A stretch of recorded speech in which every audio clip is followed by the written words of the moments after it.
Happy Monday rolling out. This is your girl, Christal Jordan. We are here with another edition of Reality Check. And it's February 1st, which means this is the month of love, the month of amore. It's also Black History Month. So happy Black History Month, happy month of love. And this is wonderful because we talk about Black love, relationships, and everything related to that. So it's just a great month for Reality Check.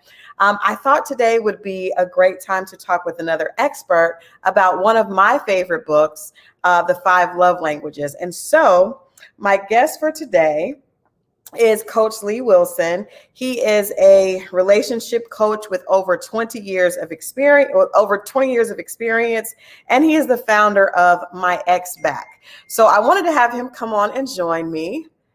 Hey, Coach Lee. Hey there. Happy Thank Monday. you for having me. Thank you for joining me. Happy Monday to you. I hope you've had a good day so far. You know, other than it being really cold, I have. I really hope you have as well. It is very cold. Where are you at? Where are you at right now? What state are you in? I'm in Tennessee, and we've had snow today and yesterday. Yeah, and probably will continue for the next couple of days, it seems. Yeah, at least the temperatures. Yeah. But it's warm in our hearts, right? Absolutely. Well, it is February 1st, so it's the month of love. Right. Definitely warm in our hearts. And I'm excited to have you on because I want to talk about The 5 Love Languages is probably one of my favorite relationship books. And so I want us to talk about how you know what your love language is for some people that aren't familiar with that. How can you know what your partners? I have a lot of questions about that. But first, I wanted to talk to you about getting your ex back. This is Valentine's Day. You know, this is probably a time when a lot of people, if they are breaking up, especially if they had a recent breakup, are wishing they, thinking about their ex or kind of reminiscing over that time. So we had a guest on Friday that is on a reality show, and it's a husband that has had numerous affairs. But he came on the show and he expressed that he's going through a divorce now, and he really realizes, he loves his wife. He misses his family being together. And we had a lot of people tune in, but I was wanting to ask your opinion. How do you know if a relationship is worth being salvaged, if it's worth giving that ex another chance? Because it can be easy to go back to something that's familiar. But that's not always the right thing to do. So what's your advice as far as knowing when you should try to get your ex back or when you should keep it moving and head on and find love someplace else? Well, one of the first things I really try to help people do, especially when they want coaching, is I try to help them separate love and loss, because you can feel loss, right, and it can feel like love. You can think that your life is miserable without this person because it hurts to be broken up with. It's the ultimate rejection. You're losing something. You don't have control. They have the control. All you can do really is beg for mercy, which you shouldn't do. But a lot of people do that. A lot of people will say, please take me back. Yeah. It's like, even if you don't want to, will you please take me back? Which is begging for mercy. And you basically make the other person your dictator. They have all the power and you have nothing. And so a lot of times I will try to help people separate love from loss. And I think of one example very often. And it's a man who was contacting me because he wanted to start dating around. He actually wanted to back away from his girlfriend and date other girls. And, he said, I'm pretty sure I'm going to break up with her in the next couple of weeks. Okay. So he scheduled a coaching call. I saw it on the calendar. It was about 3 weeks out. And when I got there, I thought he was going to be asked. I thought he had broken up with her and he was wanting another girlfriend and he was going to be asking for some advice on that. But it turns out she preempted him. She broke up with him. Right. So my first thought was, okay, so he's still wanting to date around. That's, she just kind of did it for him. But he actually wanted me to help him get her back. Yeah. And I said, wait a minute. 3 weeks ago, you were telling me you were going to break up with her. You had all these problems with her. She was not considerate. She was selfish, just all these different things he had complaints about. But then she breaks up with him and all of a sudden she's the love of his life. Yeah. He can't imagine what he's going to do if she doesn't come back. He can't see how he can live without her. What happened? What changed? He Right. didn't fall in love with her because she dumped him. He felt the loss. Mm.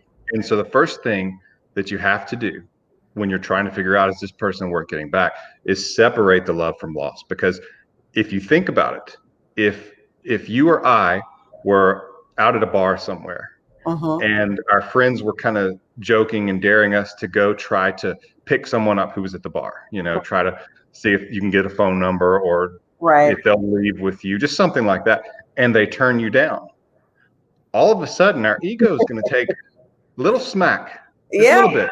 Yeah. And that person, it's almost going to be a little bit of curiosity, but it's going to be like, well, wait a minute, Mm-hmm. and a lot of times that person becomes more attractive in our eyes. Mm-hmm. And so we have to really separate that, because if we can separate love from loss and look at this, often a third party can help. I remember being in college and a girl broke up with me and I was so brokenhearted. And one of my friends, good friend who's a girl, she said, Lee, she treated you like crap, Yeah. except she didn't say crap. Right.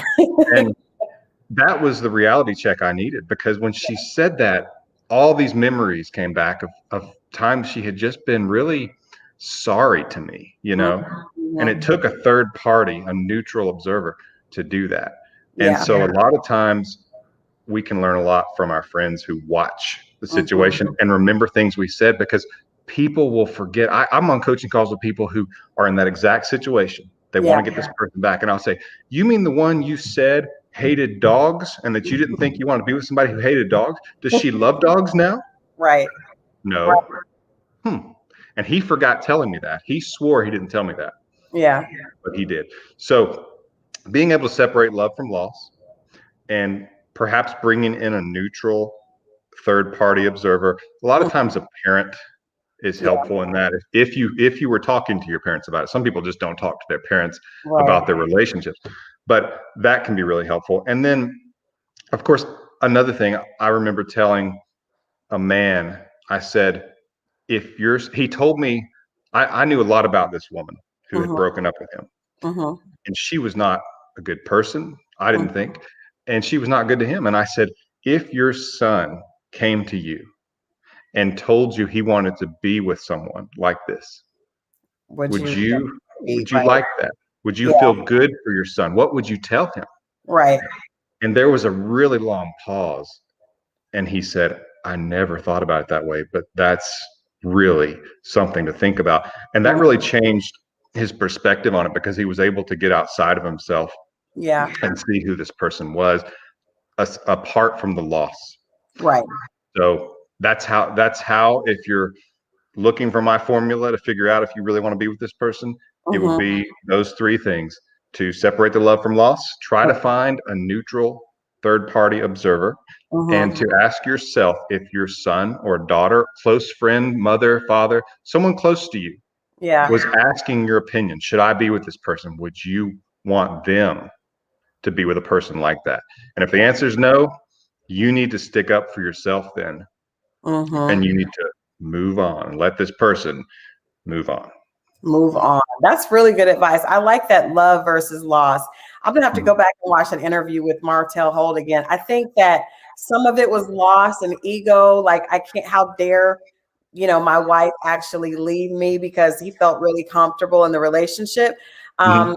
Do you think there's ever a time that too much hurt has happened? Like, maybe they are a good person, but too much hurt has happened, especially when we're talking about infidelity. We're talking about situations that, cause,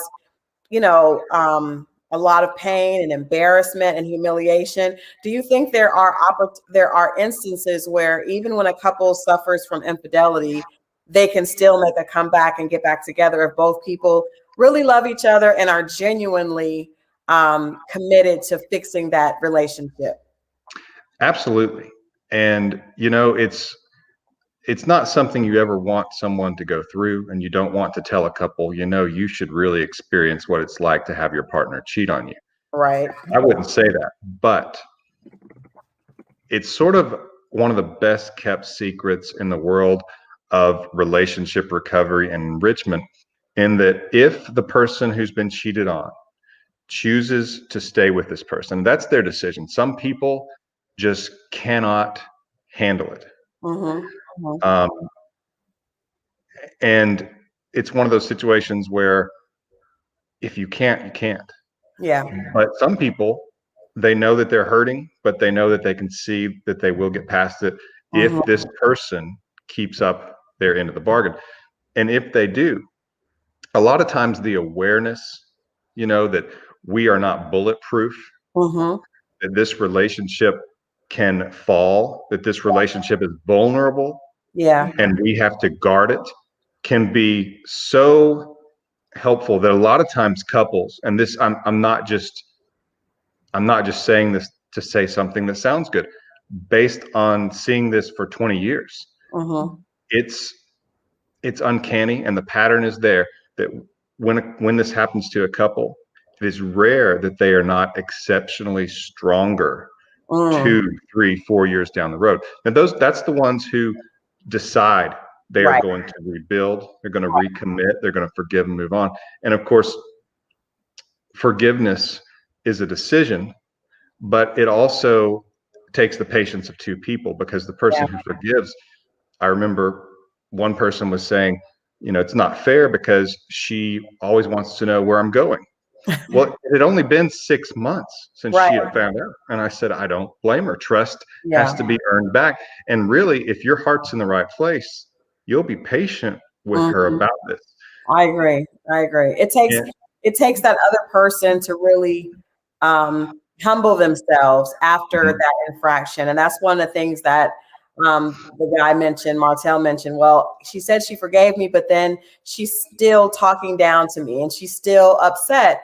And it's like, well, that's a process. People don't just get over that. You don't just, trust does not automatically just resurrect because you decided that you want to work on it.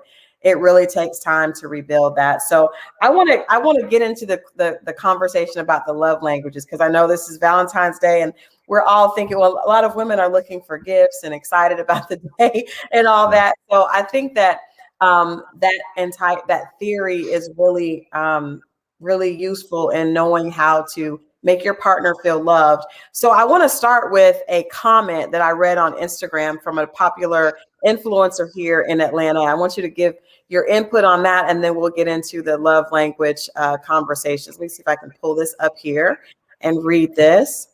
Okay, it says, I'm going to go ahead and say it. 2 of the 5 love languages are complete garbage. Acts of service and gifts are not languages at all. Servitude in what someone buys you does not mean they love you, and you shouldn't feel anyone loves you because they buy you stuff.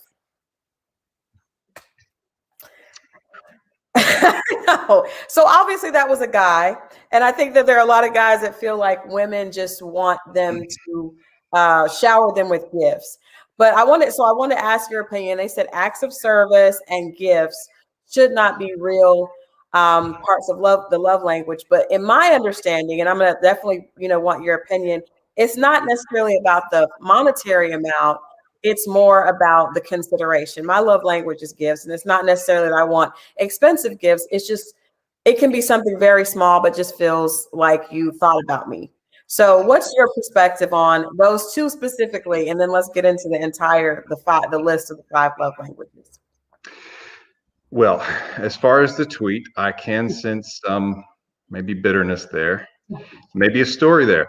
But, as a parent, I can say that when it's Christmas and you think of how getting something that they really want, a toy when they're little that they've talked about. I remember my youngest son was really into Tiger Woods. He still is. And I got him a Tiger Woods bobblehead. It was like anything Tiger Woods was really excited. And it felt so good. I was excited, but not because just of one gift that's a bobblehead, but there were lots of gifts. How excited he was over the gift.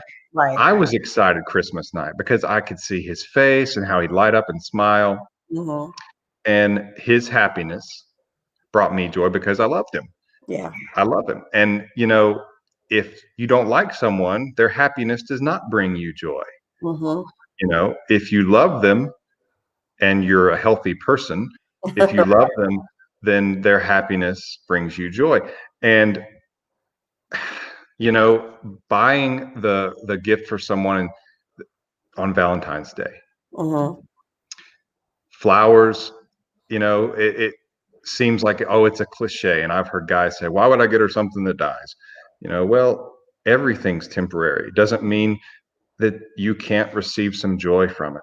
And the monetary value, here's the thing. Almost everything you do has monetary value. Your time has monetary value. Right. If you spend time with someone, in theory, you could go be working by the hour and making money there. So money is simply a part of your life that you're selling. I mean, if we're just being honest, that's what's happening. You're selling your service, your time for some money. And so we could say, well, time has a monetary value. And so if I use my money to do something for someone or get something for someone, I'm really using my time and a part of my life to get that. Right. And so, everything is money. That's not, some piggish thing to say or some shallow thing to say, because we have to have money to live. And when you can be a parent and get to experience that, it's beautiful. And it's beautiful as well when the person who you're romantically in love with sees a gift that you got because you thought about it, you picked up on the clues, you took the time, and I mean, if it's breaking the bank and she's or he's expecting it, now that's a different matter. Right. But if it's not breaking the bank and you're giving a gift, when I receive gifts from my wife, when I have received gifts from people in the past, I feel very loved, especially if it's something that I really wanted, because it feels like this person is intimate with you and knows this is what you want.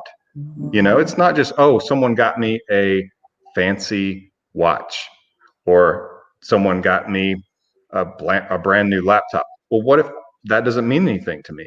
Right. It doesn't impress me that it has a nice price tag on it.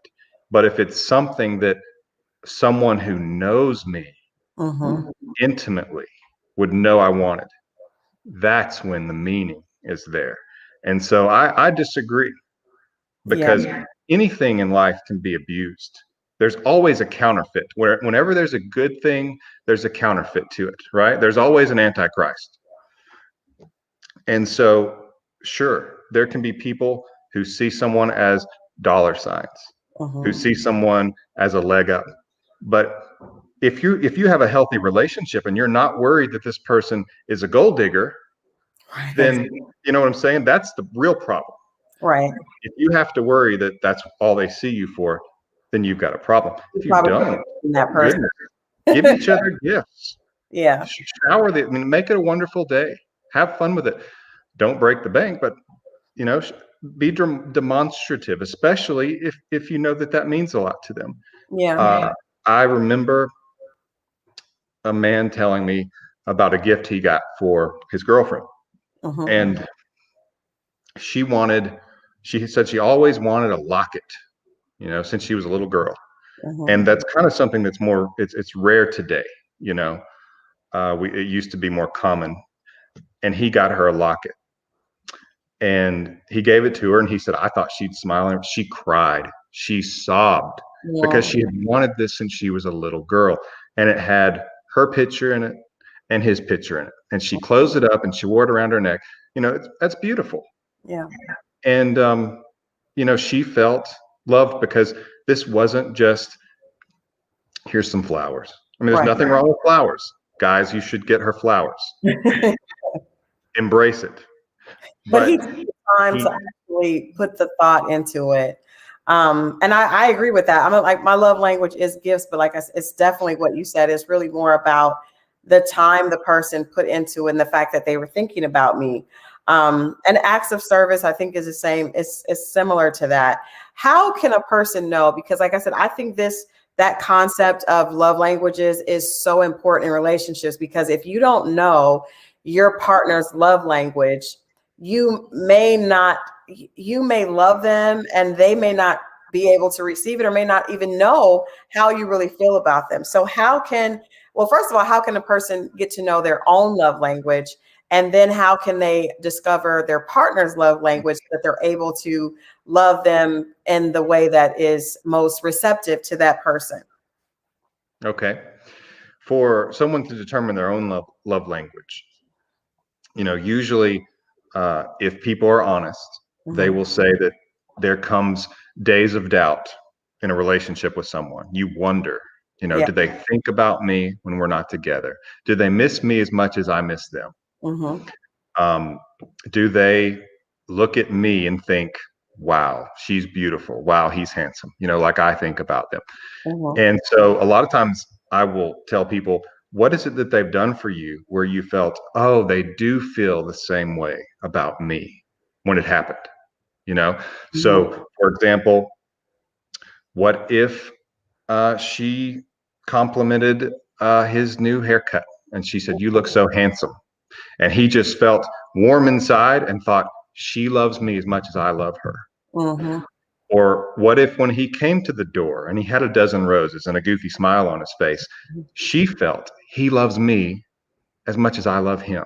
Mm-hmm. That we're connected in that way. There's not this chasing by one, but we're together, you know.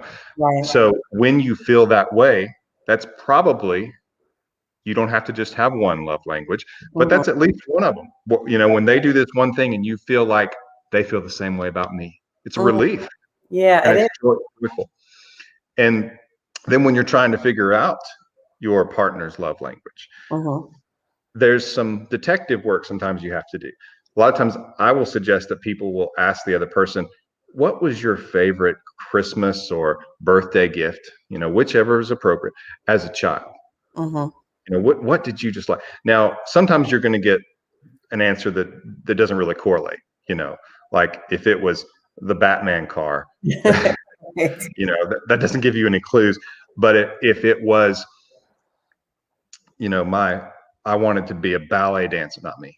If you're a girl and you wanted to be a ballet dancer, Mm-hmm. and for Christmas you got this gift card for ballet dancing lessons, Mm-hmm. that that would show perhaps that a gift is something that's your love language, that receiving something, and that was a dream of yours and it was connected. And so if you do a little bit of detective work, some people will say, it was when the first time I got a dozen roses, Mm-hmm. or uh, I remember, I'm trying to remember, this was a man or a woman, but someone did a lot of work to restore this old record player that was their grandparents, I believe. It was one of the Mm-hmm. real old ones with like the wicker front and the beautiful hardwood, and it had seen better days. And they had it restored, Yeah. and they did a lot of the work themselves. They did a lot of the sanding, they restained it. I mean, did a lot of work, and they put some money into it. Mm-hmm. And that was an act of service that was very informed based on knowing this person. Mm-hmm. And some people might say, it was my birthday and he gave me a massage, which might be a little awkward to hear if you're dating someone, but you might be able to just get, I got a massage one time that was really nice. But that's an act of service. Mm-hmm. And a lot of people can really feel loved by that, especially if they're dealing with some pain. So asking some questions can really give you some good answers. And you can learn a lot by saying, what was your favorite gift as a child? You just let them talk about it. Might not be the first one they tell you, but they're probably going to tell you a few that they remember. And Mm-hmm. you're going to get some clues out of that. Plus, what kind of gifts do they give you before they start to know you well? What is their go-to? Um, if also this is a person who is kind of touchy, that like if you're having a rough day, maybe their first response is to touch your arm. Yeah. Or if they're kind of standing with you somewhere and they have their arm around you and they kind of reach up and just kind of give your shoulder a squeeze, physical touch might mean a whole lot to them. Mm-hmm. And acts of service like that. So if they're more physical, more touchy, a lot of Mm-hmm. times acts of service, Right. words of affirmation, Right. can be very valuable. So you kind of have to be a detective. Yeah. Let me ask you this. What if a person is, you know, they feel like the way their partner, say your partner's love language is words of affirmation and you're a more quiet person. There's a lot of, I hate to make it a gender thing because I know that there's, there's always outliers to every Right. situation. But there are a lot of guys that are not very communicative, right? So they don't really communicate a lot. So if a woman's, say a woman's love language, so her first or primary love language is words of affirmation, and he's a quiet guy, or maybe kind of shy and introverted, do you think that people can learn to love each other the way they need to be loved, or do you think certain people just aren't a good fit because that doesn't come to them naturally? People can definitely learn once they understand. Mm-hmm. And, a lot of it is if they don't really understand how important it is to the other person, they probably won't make the effort. But if you really love the other person, you can adapt Right. and you can, uh, I do, at least I used to. I don't do as much one-on-one coaching as I used to. Mm-hmm. But when I did a lot of this, I remember a situation where a guy had said she basically said to him, "Why don't you ever say that I look pretty?" Mm-hmm. And he said, it just doesn't come to me. I just don't think about it. And I said, "Do you have that problem in other areas of life? Are you forgetful?" And he's like, "No." I said, "So you're not forgetting. Like what's the real reason? You're not just going, I forgot to say she looks pretty. Mm-hmm. What's the real reason here?" And it kind of turned out that he felt like maybe he would sound silly Mm-hmm. saying it, like he might sound too soft or something, Right. you know. And so I had to kind of convince him that this is a manly, masculine thing to compliment the woman that you love. This is not something that lowers you at all, Right. because she's wanting to hear that from you. She wants to be the apple of your eye. She wants to know that all this effort she's put into it. And I said, "Look, I'm sure you put in some effort. Maybe it takes you an hour to get ready. She probably put in like 3 hours to get ready for this date. Is that close? Am I close?" This is right. Okay. And I said, if you put 3 hours of work into something and gave it to someone you love, and they said, "Thanks," and that's all you got, is that not a downer? Yeah. He said, "Well, I hadn't thought about that." And he said, "But she doesn't have to do all that. She still look beautiful." I said, "Well, why don't you start with that?" Yeah. When you see her, say, you know, "I didn't think you could look any more beautiful, and here you are." Mm-hmm. There you go. Start with that. You just told me, and I Yeah. don't think you're less masculine for saying that. Right. So most of the time, people can adapt when you understand this is very important to the other person. Mm-hmm. It's exceptionally rare that someone just absolutely can't. Usually that's a character flaw. That's them needing to mature quite a bit Yeah. and be an equal partner here. Yeah. Nice. Well, like I said, I wanted to have you on because this is the month of February, and we know that people are getting ready for Valentine's Day. Any advice? I love what you said earlier. That's definitely our reality check for tonight. Make sure that it is love and not loss that you are chasing if you're considering an ex. But just give us any advice for, I know a lot of people are going through some rough times. We've all gone through a rough time as a country, just dealing with COVID and a lot of us being inside and things being a lot different. Relationships have gone through a little bit of stress because of some of the things that have gone on. Any words of advice for people out there that may be in a relationship that's going through a rough patch as we're coming up on that Valentine's Day time, and they're like, I'm not really feeling it as much as I used to, but they're still in the relationship. They're still in a relationship and they're not feeling it as much as they used to. So you're saying the spark is a little low? The spark may be low, but the spark can be low because of things going on. Maybe the spark isn't low because of the other person. It's just it's just been a rough time. Okay. Well, when I was interviewed quite a bit, especially after, it started out as, I believe it was 2 weeks to lower the curve, 2 weeks to flatten the curve, right? That was a while back. And we are still almost a year. a lot of states, are still locked down as much as they were then, Mm-hmm. or pretty close to it. And so when that first started, I would be interviewed quite a bit, like, good grief, what can relationships do? They're just stuck in the house. They can't have date night. You have to get creative. Yeah. But one of the things that I will tell people in this situation, and use it as a lesson you learn going forward, because God willing, we'll be back to normal at some point soon. Some things are starting to feel a little bit more like Yeah. they used to. But understand the importance of anticipation. Mm. Okay, so one of my favorite and most hated conversations, it's a love-hate conversation, Mm-hmm. is with a guy, and he is wanting some advice on dating. Maybe the spark's gone a little bit, or he's wanting things to feel more serious with a certain person, Mm-hmm. or she's backing away. And I'll say, tell me about date night. How does that work? And usually this is said with quite a bit of confidence that he's really nailing it. Yeah. He'll Yes. say, well, after we get a little bit down the road, I'll say, where would you like to eat? And he'll say, I want her to have the choice. I want her to get to go where she likes. And I'll say, no, you didn't plan. And that's what she hears. Oh, you just picked me up. Didn't even give this any thought. Mm-hmm. And it's not so much that you're responsible for the entertainment. It's that most likely you were the one who said, let's go out. Mm-hmm. Okay. You're more the MC.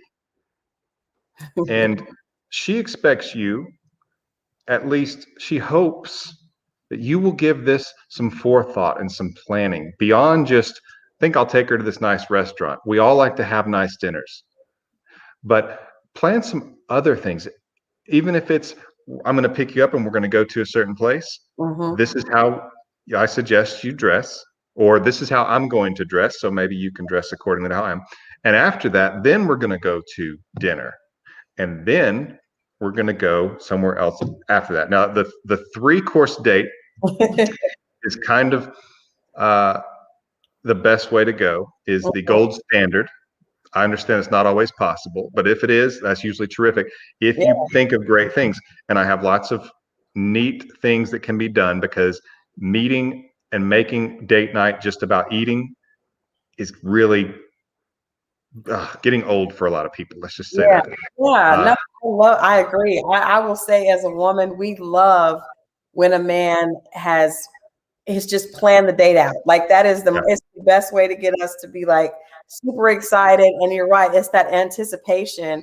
And I'm sure men feel the same way. If a woman has, got everything laid out, it just shows that you really care about the person, and that it's a priority to you. And I think we all want to be a priority to someone else. So Yeah, and of course it works both ways. If you want to say, "Hey, I'm going to take you out Friday night," and he's like, "What? Yeah, I'm going to take you out Friday night." You know what though? I will say this. Usually women are better at planning. Usually they are.